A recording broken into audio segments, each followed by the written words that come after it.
Hey folks, Triple Crown here, coming to you from Vancouver, British Columbia. This is KMT and USA 9, Operation Dark Winter for the Global War 1939 playtest. And just a housekeeping matter to settle or to sort out from the battle in Leningrad last round. So what happened was Germany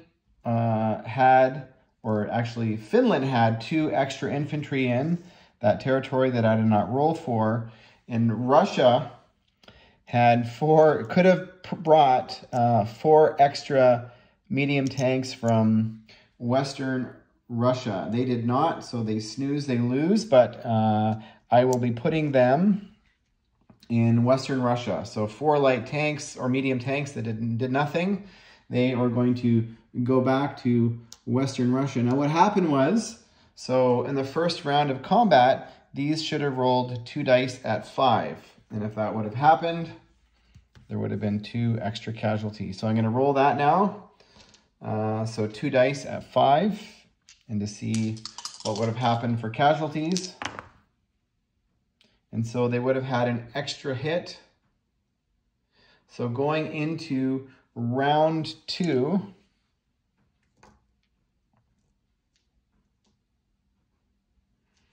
so they would have survived. So they would have had an extra 2 at 4 for round 2.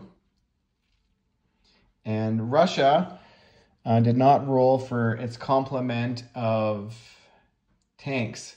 So they did not. They only rolled for their heavy tanks, their KV2s. They did not roll for their, because the battle, I thought all they needed was 2 hits, and they had 3. So they had one IS-3 they did not roll for, and it should have been 4 medium tanks.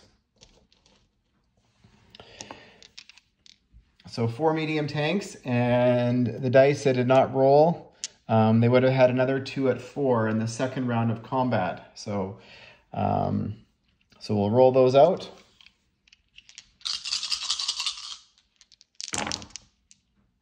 So they had 1 extra hit.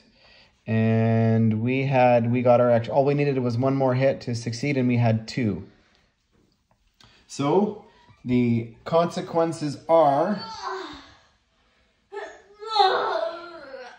there would have been 2 fewer medium tanks in Leningrad. So so two fewer medium. So there's only 1 surviving medium tank in Leningrad, but there is now also 4 tanks in Western Russia. Now, had this not have been brought up, because both Hilltop brought up to me, I think your medium tanks were a little bit light, and Captain G noticed that his units were also light.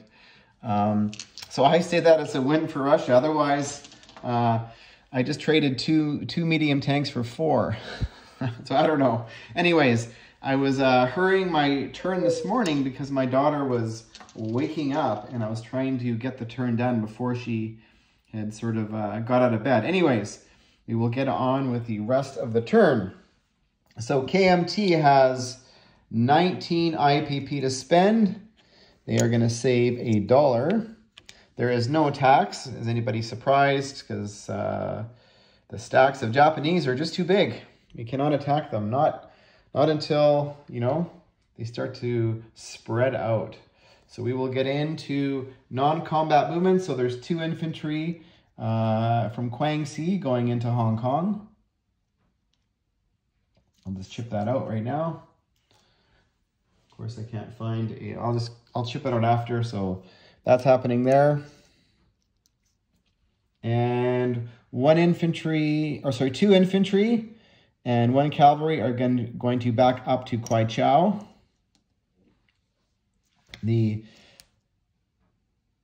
Actually, they're going to go to Guangxi. Guangxi? Actually, they're going to go to Kwai Chau. 3 infantry in Hunan are going to go to Kwai Chau, along with the artillery and medium or light tank. So now placement of units. We are going to be placing 1 infantry in Guangxi and 5 infantry in Kwai Chau. So I'm just going to chip out a 5 and place it under here.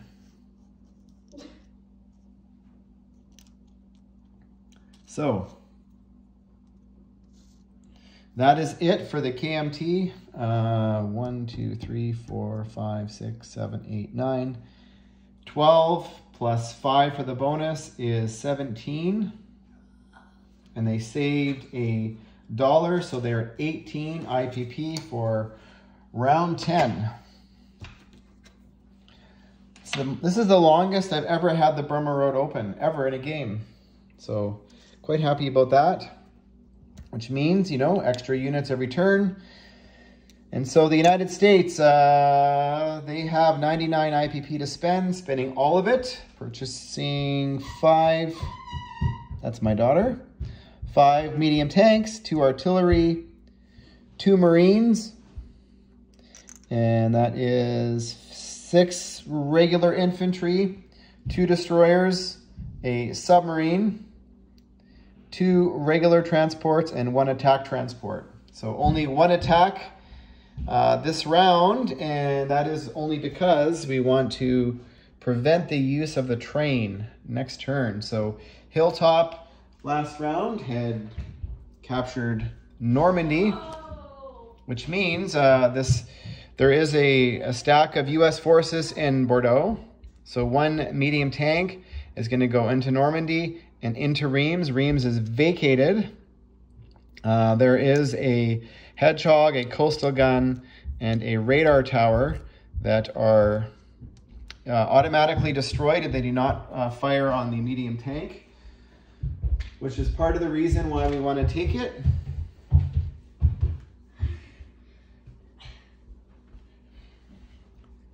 And what this also does is it prevents Germany from reinforcing Paris next turn, because their tank cannot go through a territory as a non-combat movement if it was liberated that turn.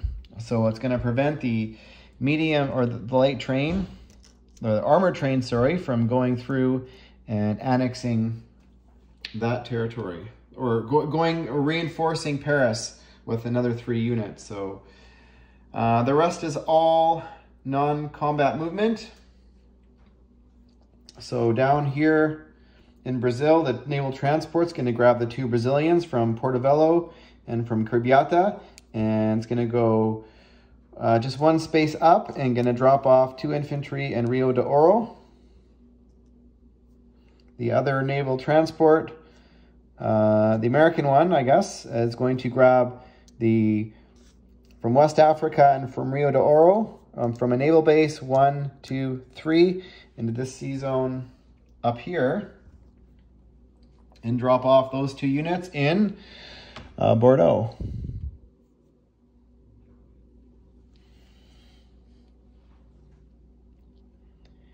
And we are going to get the shuck going. So there's 6 naval transports in this sea zone 28. They are going to go back to Washington. So that's 5 naval transports and 1. So rather than, there's 5 naval transports that are coming. And so we're just going to go like this to make it, that's what's going back and that's what's coming. What's coming is 4 medium tanks from Washington, 2 Marines,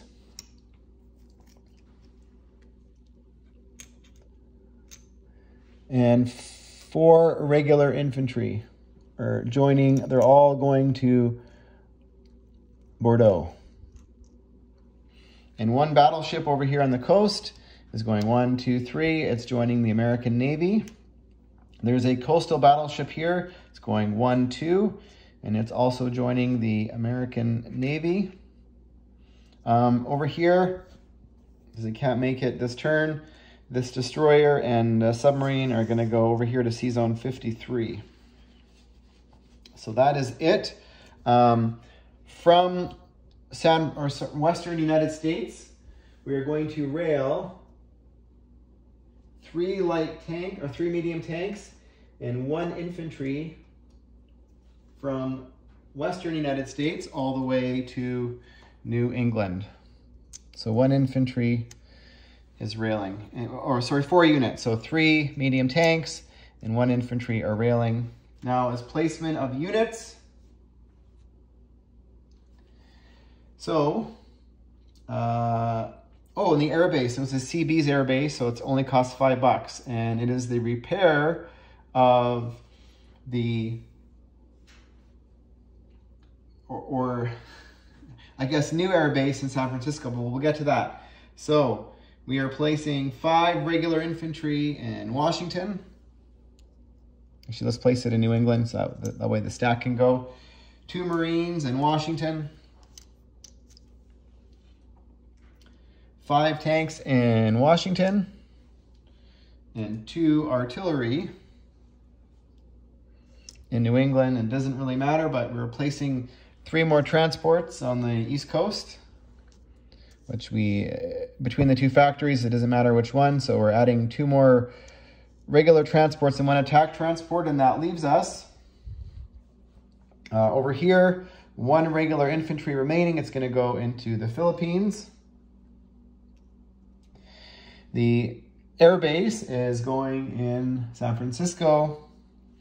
The 2 destroyers and submarine are going C-zone over here, just C-zone 123.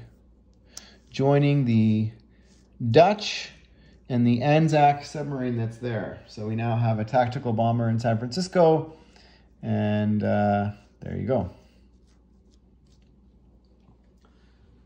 So that is it for the United States. The United States only has 1 convoy zone disrupted. They still don't have control of Hawaii.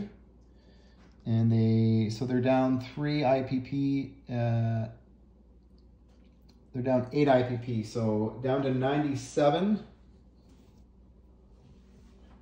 from 105, 98, 99, 100, 101, 103, 104, and Reams is worth 2, so that's 106 IPP for the Americans. Next turn.